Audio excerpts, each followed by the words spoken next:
I don't even really know what to say at this point, guys. Obviously, we just received the very unfortunate news that DeMar DeRozan has entered the NBA's health and safety protocol.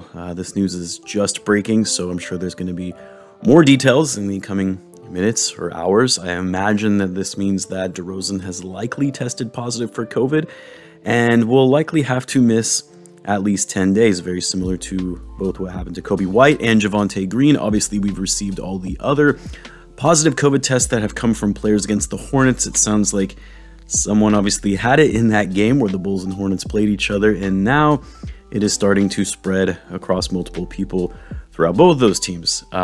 This one hurts though, because obviously DeRozan is one of the Bulls' best players, if not the best player so far this season anyway. And obviously our biggest scorer, our biggest clutch player. He has the most fourth quarter points in the entire league.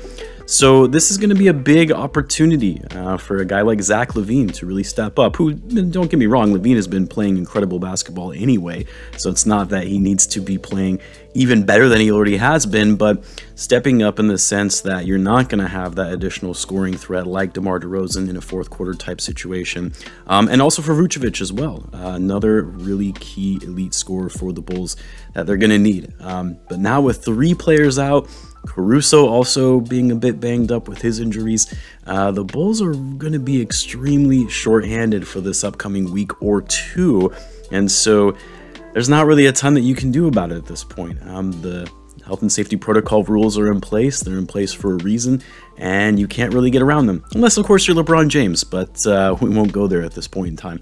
Anyway, we'll have to see what kind of comes from this in the upcoming days. Obviously, there is the possibility that this could simply be contact tracing, which in that event, if DeRozan is able to produce 2 negative tests in back-to-back days, that he will be cleared to play and can resume to the lineup, which hopefully is the case as opposed to him testing positive. But huge blow to the Bulls just when they were starting to get rhythm. They've just gone on a 3-game winning streak. They're now only a half game back for the top spot in the East. So to be able to lose a player like DeRozan at this time is really unfortunate. But I guess it's better that it happens earlier in the season than later in the season. Anyway, let me know what you guys think in the comments of this recent news. Obviously, I'll keep you guys posted as developments and situations change. Hopefully, there aren't going to be additional players that are actually going to come out testing positive as well. Otherwise, we might have to start postponing games if the Bulls are too short-staffed in their overall lineup. So let me know in the comments what you guys think. As always, guys, be sure to subscribe if you're a Bulls fan, as I do post daily Bulls content. Thanks again for tuning in, guys, and I will catch you in the next one.